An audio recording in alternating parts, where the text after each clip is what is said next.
The stark and sad reality is that there's very little that we can do to fully compensate victims of abuse and care, because words, pounds, letters, payments, these are the physical manifestations of compensation schemes like this.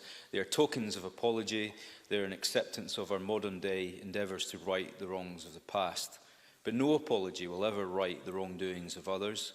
No legislation will bury memories of horrific abuse, and no compensation scheme will replace traumatic memories of unhappy childhoods with happy ones.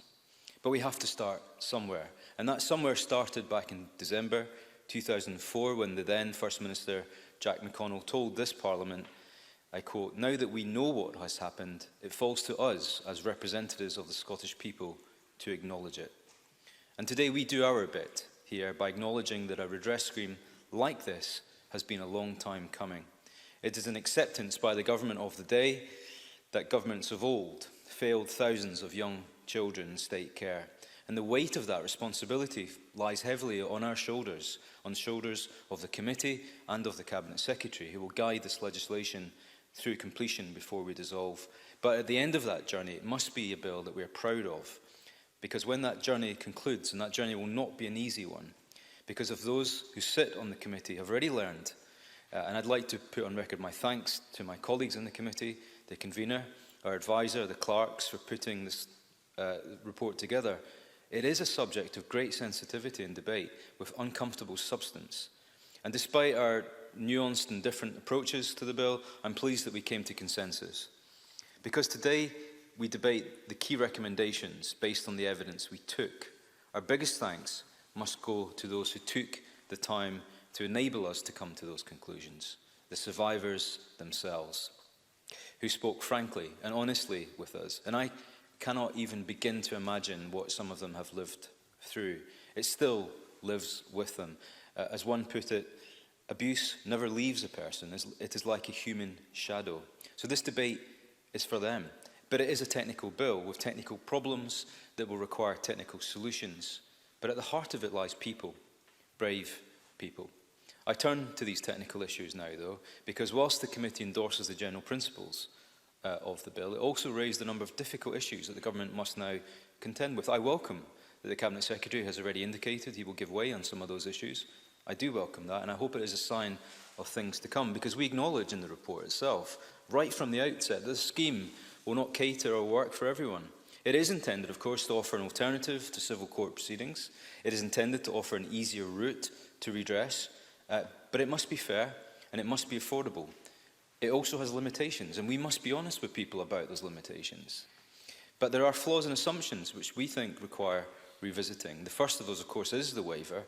It is the biggest of those hurdles, and it is the most contentious area of the bill, because I think there remains large differences between its intended purpose and the reality of its presence in the scheme. Nobody, absolutely nobody, had anything positive to say about the waiver, which in itself should serve as a warning to us as we go through this process. Now, on the committee, I said from the beginning that I would like to give the government the benefit of the doubt on this issue, but I'll be honest, I don't think such evidence in favour of a waiver has been strongly given, and that's a conclusion I reluctantly came to. We also talked about what is fair and what is meaningful, and the word itself describes the clue here.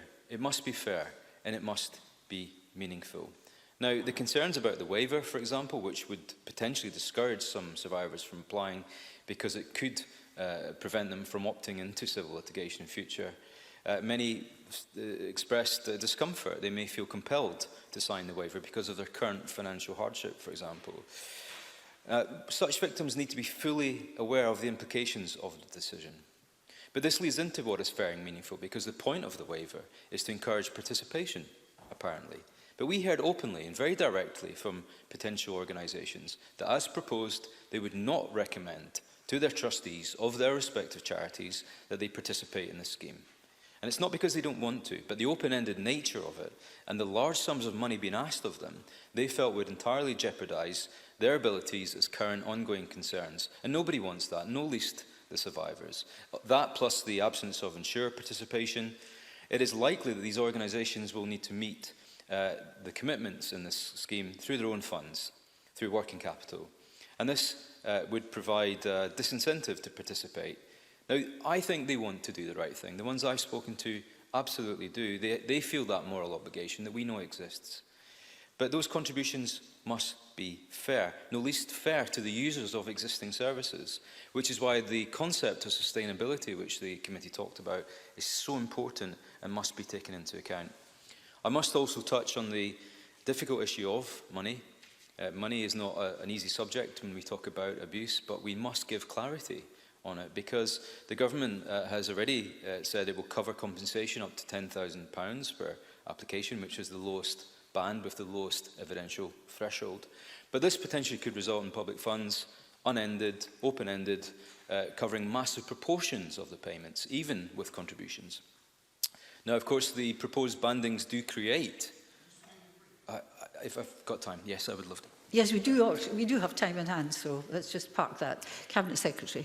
Thank you, President Officer. I'm grateful to Mr Greene for giving way. The point that he's just got on to about the importance of contributions essentially being necessary to limit the impact on the public purse is one of the arguments I would marshal as to why the waiver is important to elicit those contributions in the first place. So there is therefore, I would ask him to consider the relationship between the concept of contributions from providers with the necessity of essentially the provision of the waiver, which enables that to be undertaken in a fashion that gets those contributions but restricts the liability on the providers, which is the point of his intervention to me earlier on in the debate. And there's a relationship between the two that I'd invite him to reflect upon. Jamie Greene. I understand and accept that relationship. We all want maximum participation in the scheme for the benefit of everyone, the contributing organisations, the taxpayer, etc. We must make the pot as large as it can be. But there has been no evidence, as we took as a committee, of the link between the concept of the waiver and participation. What really was the problem for the contributing organisations was the open-ended liability that was being placed upon them and the upfront large sums of money that the government, which they have not been quantified to the committee. But these huge sums of money would be coming out of their working cash reserves and would directly affect their abilities as ongoing concerns. It was nothing to do with the waiver. Nothing.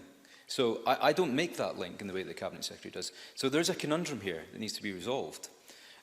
Linked to that is the bandings. It creates a hierarchy of abuse, and that makes some people incredibly uneasy. But is it necessary to compensate at higher levels with higher evidence thresholds? Again, this is something the government will have to contend with. I personally don't think that the pound and pence value needs to be on the face of the bill, because values change over time, and I hope the Cabinet Secretary will reflect on that. I do have limited time, but there are two other areas I want to touch on briefly. One is the application process, and also that of who can apply. We want a survivor-centric approach to be on the face of the bill and at the heart of its operations. This must be an easy to navigate and an inclusive process. But that also leads me to the discussion, an important one, about who's eligible to apply. There's a serious moral question about whether payment from the public purse to somebody convicted of the most heinous acts of violence, sexual violence or harm against children is either fair or in the public interest. And the committee rightly recognises that there are offending behaviours which could be rooted in trauma because of abuse. Therefore, any survivor of abuse should be eligible to participate in the scheme. But the bill itself cannot be the moral arbiter in every case. In my view, it seems right and fair that the awarding panel make those decisions based on clear guidance, on clear parameters, and on the individuality of the evidence shown. That, to me, feels like a fair compromise, which we were able to find consensus around. The final issue is on that of the apology. Sorry is, of course, the hardest word, but an apology will go a long way. For some victims, an apology is the most sacred thing that could come out of this, said Helen Holland. Some victims even said they would forego money itself in favour of an apology. There are, of course, other ways to support victims, though, and the committee encourages that. They encourage the government to look at other schemes in other countries. I hope the Cabinet Secretary will reflect on these asks. In conclusion, this is a short debate, but it's a big report. I must end there, but I end knowing that those who have engaged with the committee have done themselves proud. This is not an easy bill. Yes, there are debates about what should or should not be on the face of the bill. There are fundamental warnings and barriers to participation coming at us from all angles. There is much work to be done. The Cabinet Secretary and his government have a very difficult task ahead. I make an offer from these benches that we are open to discuss, to debate, to amend. We will go into stages 2 and 3 constructively. We'll work cross-party with the government, with stakeholders, and no least with the survivors, because we all want this to work, because it must work. The work of the committee will continue in earnest, but the word of apology must now translate into action. Presiding Officer.